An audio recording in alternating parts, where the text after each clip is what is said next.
Cari Jacobs-Crovetto. Welcome to the conversation today. Thank you so much, John. It's good to be here. It is a pleasure to be with you. You're joining us from the Bay Area. I'm south of Salt Lake City in Utah. And today we're going to be talking about a really interesting topic in my mind, soul retrieval at work.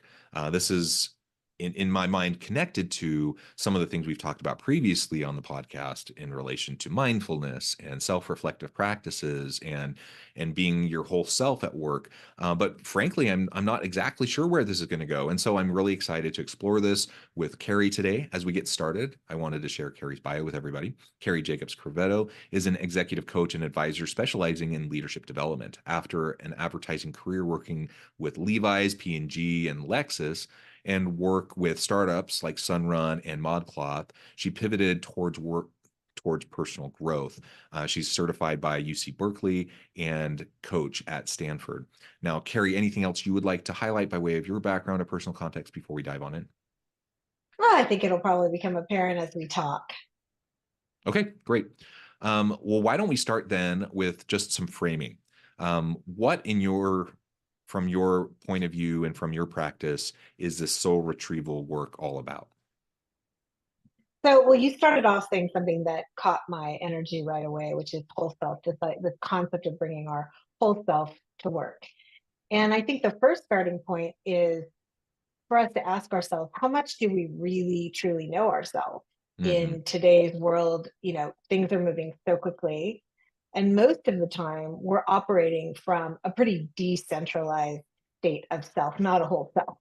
So even the idea, I think people think of, okay, when I am bringing my whole self, that means I can just sort of do or say or be whatever I want, and that's bringing my whole self. But actually, it's quite a different concept, which is first kind of having a depth of understanding Mm-hmm. of why we operate the way we do and what prompts us to operate the way we do. That's sort of step one. And then step two is then understanding how we bring that in full into the workplace so we don't feel like we're being unseen or we're not actually being fully expressed at work. Yeah, I really like that. And like you said, that first step, so important. And I think most people think, yeah, this idea of bringing your whole self to work, that sounds great. I think most people want to feel Right. comfortable being who they are at work and not trying to put on a mask and like be this other person that everyone expects them to be. I think people kind of intrinsically get the notion, but it's really hard to bring your whole self to work in an authentic way if you don't really know who your whole self is and all the different aspects of yourself. And frankly, I think it's a lifelong endeavor for us to really truly try to uncover that. Because we all have our past histories, in some cases past traumas. We all have different dynamics we're dealing with in the workplace, different types of relationships, and all of that just muddies the water and makes it complicated. So it's not just a foregone conclusion that we can just decide one day I'm going to bring my whole self to work and that it can magically happen, because we don't always fully understand what that's all about. And it's true, like there are things that we can do at work as leaders to create a safe space, to create psychological safety, and to promote this idea of holistic wellness that includes, in my mind, things like bringing your whole self to work. We can promote that. We can try to enshrine that in policy and practice and procedure within the organization. That's great. But if people don't first understand who they are and what makes them tick and why they do the things they do and Right. whatnot, it's not going to What happen, is our right? whole self in the first place, Yeah. right? Who am I Yeah. is the big question in the first place. So you asked a little bit about my background and you gave a little snapshot, but a little bit more context there is that when I was probably in my mid 30s, I'm in my 50s now. So when I was in my mid 30s, I began a rigorous practice. This was in, the sort of late 1990s, early 2000s, a very rigorous practice of meditation. And this was sort of way before it was, hip and cool today. So Hmm. going out and doing like a 7-day meditation retreat was largely unheard of in the workspace. And that work continued for me up until, well, it still continues today. But the depth of that work, where I took it, is I spent 3 months in silence in the Himalayas, meditating, in silence from 7 a.m. to 7 p.m. every day. I did over 2,500 hours of silent retreat. And much of that was just really coming into contact with who am I, this question of who am I. And why that is so critical and so important as I advanced throughout my career and eventually became a chief marketing officer in several startups and now teach at Stanford, a piece of that was that I was fairly out of control. I didn't really know who Mm, I was. I was operating as a young leader. In my early 30s, I was promoted very early to vice president. I was operating as a young leader, largely from a space of what I would call sort of a discombobulated state of self, right? mm-hmm, And I had conjured up notions of what that meant from my mind. mm-hmm, But it's very, very different to conjure up notions of that from a very grounded whole place from inside the self, inside of the body, and the sort of somatic and neurobiology system, which is what we're doing when we practice it, right? We're actually going into a different space other than the mind. And so that kind of work, that sort of knowing of oneself, to be able to even step into the concept of whole self, is very, very different. Um, One thing I'll share with you is, I call it a soul retrieval moment that I had when I was 39. And I was, as you said, I was working in an ad agency. My client was Lexus. If you look from the outside in, I owned a home in Santa Monica, California, 6 blocks from the beach. I had a great relationship. I had a great job. I had clients that I loved and that loved me back. And I just had one of those moments where I was sitting at work one day and I paused, and I can remember where the sun was. I can remember where I was sitting, and this thought or feeling or sensation from my physical body, which was like, am I happy? Like, am I really happy? Do I even know what happiness is? And of course, at 39 years old, about to turn 40, right? This is a big moment. And in an mm-hmm. instant, in 24 hours, I quit my job, I put my condo up on the market that week. I sold 50% of my things and I took off. And that's when I went and traveled and sat in India and did a lot of depth work. And for me, what came back out of that was a different way to hold the question of who am I? And I think that's a big piece of what we're talking about here today is how much do we really know ourselves when we come across in these moments where we're asked, whatever they are. Some people it happens when they're skiing, some people it happens when they're taking care of their child, or when they're in a meeting and they suddenly have these moments, they spark up. And usually we just roll right over it. Right. Right? We're like, oh, but I just stopped and said, what is it that will make me happy? And sort of went on this adventure to figure out who my whole self really was. That's really cool. And you frame it as an adventure. I think many people would find it as terrifying and very scary. Maybe it was a little bit of that for you as well. Maybe that's the Yeah. adventure piece. I don't know. But, and we all, I don't know, we talk about midlife crises, for example, and we say midlife, but it can happen at any time. And a Mm-hmm. lot of times it happens when people have been going down a path, they find themselves, even perhaps they feel a little bit stuck doing something that maybe they used to love it and they just don't anymore for whatever reason, right? Yeah. Um, Yeah.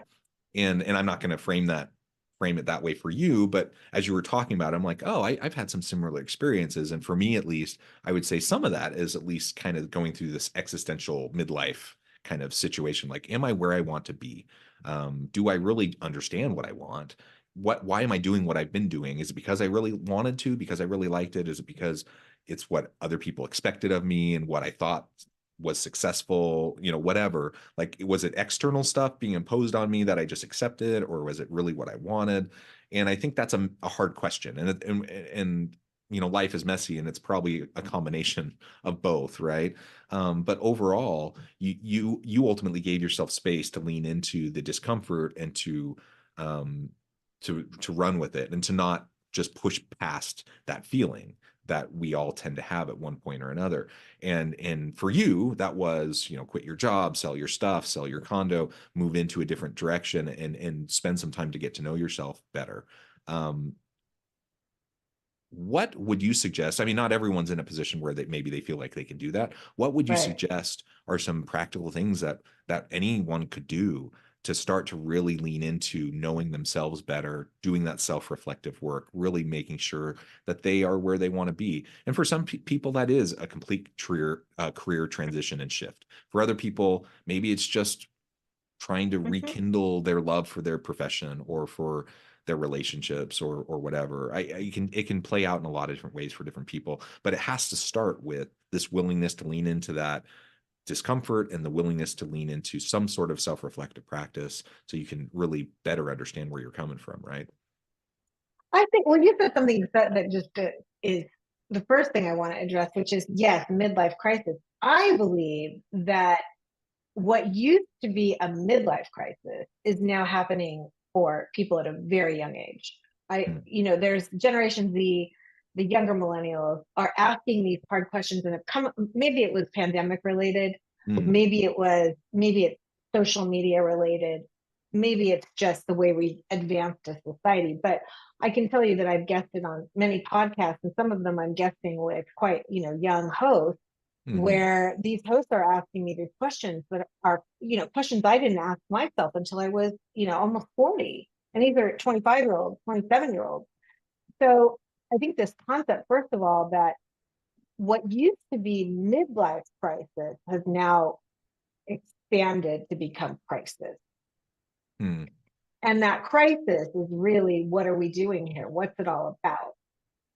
And that question is being asked not just by people who are turning 40, who kind of sort of found themselves in a position, but by younger and younger people who are wondering, why did we construct this whole thing the way we constructed it?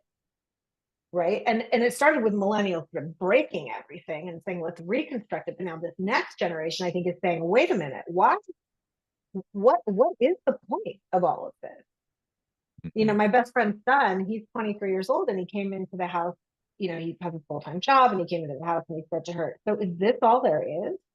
Like, do I just go to work and then I come home and then I like eat dinner and I go to, and she looked at him and said, well, yeah, kind of is, right? But to look at 23-year-old heart and soul being in the face and say, yeah, this is pretty much what it's about. Like, there's a moment, right, where we're realizing we're not just in midlife crisis, we're in crisis. And out of that crisis, I think people are doing, to get to your second point, like, what can I do? Sure, you can absolutely take some time if you Mhm. can afford it and go travel, but um, that's certainly not what you need to do. I think the first step, and this is no new news, right? This concept of practicing mindfulness and meditation, but I'm going to share what is new news from my perspective. Many people come to the practice of mindfulness and meditation to quell anxiety, right? Or to um, calm themselves down so that they can feel more centered. That's sort of what I would call, opening the jar. You're just Mhm. taking the top off, but there's a whole jar of experience that happens as we deepen that practice. Why is that important for us as business people? Twofold. Number one, we're answering that question more and more of who am I and what makes me happy. So here's what I found out. So I went to India, I went to Africa, I sat in the Himalayas, I did all these, deep, meaningful work, right? That, to your point, not everyone can do. And I came back and I had, I think I had, like, at the time, $6,000 in my pocket. I was sleeping on a friend's couch. This is after, owning a home, Right. sleeping on a friend's couch, trying to figure out what was I going to do with my life. Well, it turns out I went right back into marketing, right? I started doing something slightly different with a little more consciousness around it. And I'm doing solar energy versus like selling a luxury vehicle. Um, but I was still doing marketing. The difference was inside me. The difference didn't come from some external way that the world had to reconstruct itself for me. The Mhm. difference was me in and of myself. And the depth work that I did was around just basically digging and digging and digging this question of who am I and what makes me happy. This is the soul retrieval. You could do it at any point in time in your life without changing anything around you, right? Sometimes people will come across, some big insight that says, okay, I need to pivot and do something radically different to be happy. But oftentimes, even when they pivot, this moment will emerge, right? Of even through that pivot, okay, now I'm doing the thing that I thought was going to make me happy, and I'm still not happy. And this is when I'm hopeful that anyone who hears this podcast anyway, or hears me speak, or who coaches with me, will have that moment where they realize this is an internal game, guys, right? And when you pull up the top of the jar of meditation, you're basically just letting the air out of the time. There's a whole world to participate in that not only gets you closer to who you are, but makes you a better leader, which is even more important, right? Yeah, yeah. I really like all of that. And again, like you said, it's kind of the first step. We need to make sure that we're doing that work, and it can be hard work, and it's not something that just happens overnight. Um, Correct. I like how you identified, that when we say midlife crisis, that's a generic phrase that we use, but it can happen to anyone at any time. And I applaud young people who are really thinking deeply about their priorities and their values and what matters to them. I think you're right that in many cases, for many people, the pandemic was a catalyst to kind of reevaluate what maybe they Mm-hmm. took for granted, what they just assumed was the way it had to be, and started to push back against the status quo. And I think younger people certainly have been doing that. So whether you're young or you're middle aged or you're old or whatever, I think we all have an opportunity to reinvent ourselves, and to recalibrate our values and priorities around how they connect with what we're actually doing in our lives. And I think that's really healthy work. And so doing that work and being committed to the self-reflective practices, the meditation, the mindfulness, all of that I think is super important. Now, if we go to that next step and we start to, like, if I'm thinking about as a leader within my organization, hopefully first and foremost, I'm modeling this for my people so that they recognize, like, it's a really good thing for you to go through this process. And that I'm going to be there and I'm going to be supportive of you and I'm going to be encouraging of you to do that. And I'm going to model for you how I do it. And hopefully, that gives others permission to do it as well.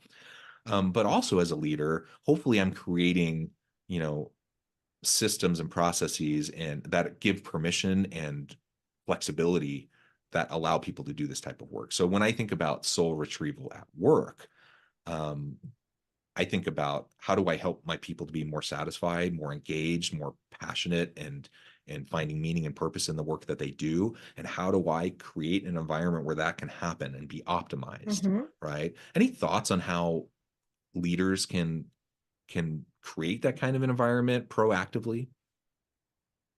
Yeah, I mean, I'll also flip it to you, since you use the I word, right? When I think about, it sounds like you've got some familiarity with this type of practice.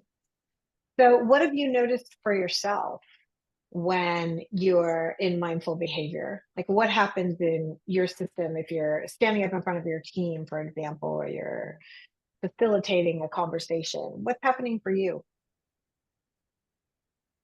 Yeah, that's a good question.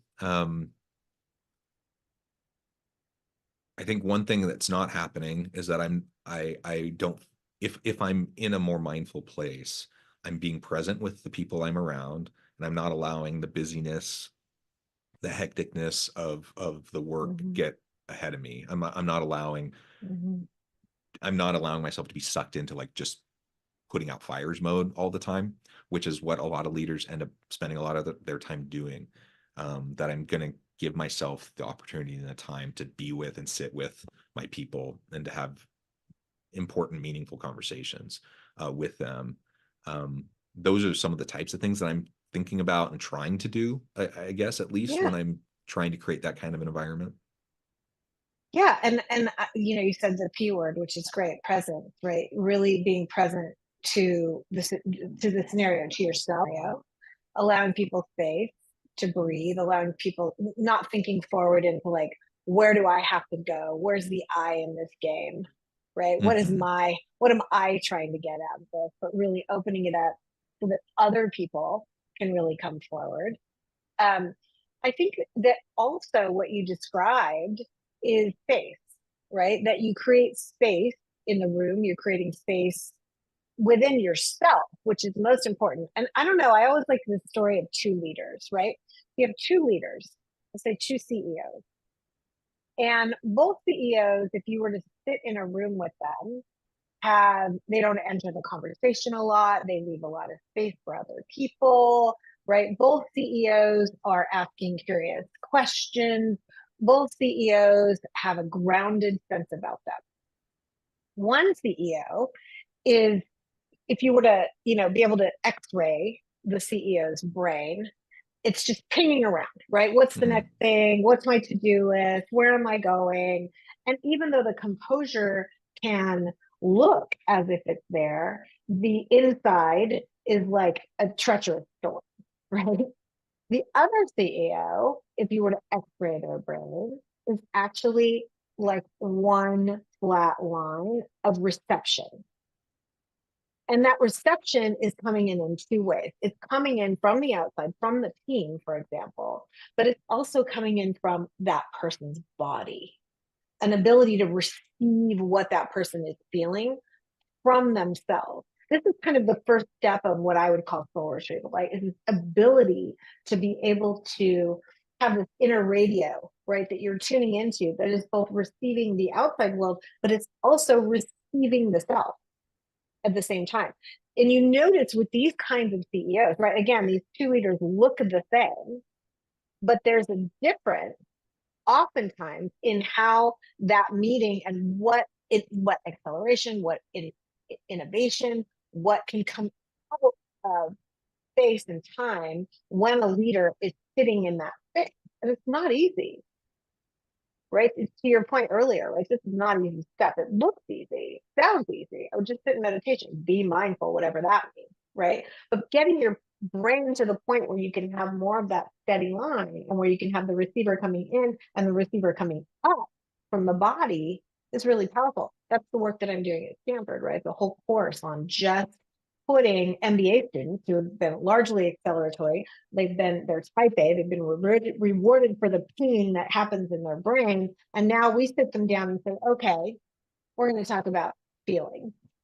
If you can imagine, right? And most of the time they're searching for feelings from their brain, which is not where feelings come from, right? So this moment when we're putting people back in touch with that inner radio, right? That's the big piece here. And I think once we do that, sometimes the happiness level, oftentimes, I would say I've not seen it happen otherwise. Oftentimes, the happiness piece comes with that. Like you could stick me now in any situation. You and I didn't talk before this. We had 3 minutes of saying hello to each other. You could pop me in any situation and I will be happy. So long as I have time to do my practice, right? Is to be able to receive you, John, and to be able to sense of like, what is coming up for me? What do I really, really feel and want to say to you right now? Could be something, could be nothing. I didn't rehearse. Right. Right. Yeah. Excellent. Excellent. Cari, I note the time. I need to let you go here in just a minute. Unfortunately, this has been just a fun conversation. Like you said, this wasn't scripted. We really just had a general premise that we were starting from, and I think it's been a really nice organic dialogue. And I hope that we've given people at least a few nuggets, a few ideas of where you can take your own work around soul retrieval personally, but also how you can create space and create an environment at work with your team where you can encourage them and promote this with them as well, so that we can all just be a little bit more in tune, so we can all tap into our values and our priorities and better understand ourselves and how that relates back to the work that they do, so that we can all find more meaning and purpose, more passion, that we can all do better stuff and just create more value for those around us. And ultimately that's what I think comes from all of this. And I'll add, because when we do that, we change the world. Yeah. Right. If we're just pinging around in the constancy of our brain, it's really difficult for us to get down into true shift and true change. Right. So I really appreciate you allowing space and time to have this kind of conversation. It's a little esoteric, right? And practicing meditation, practicing mindfulness, getting a great leadership coach who understands how to take a real-time situation, right? Like I'm sitting with my investors and XYZ happens. What do I do? Right. And then instead of answering from the brain, we actually put this sort of these receptors online, right? And by virtue of doing that, you bring your whole self to work. Yeah, yeah, absolutely. Well, Cari, as we wrap up, I just want to give you a moment to share with the audience how they can connect with you, find out more about your work, your Sure. team, and then give us any final word that you might have on the topic for today. Yeah. So I'm an executive coach, as you said. I facilitate executive meetings. I coach one-on-one. I coach teams. You can find me at super easy www.carijacobs.com. I also offer a free 1 hour complimentary introductory session where we can get to know each other and see if there's help to be given. And I would close by saying I do this work because I was pretty unhappy for a long time as a leader. I was pretty stressed out. I didn't really understand why I was doing what I was doing.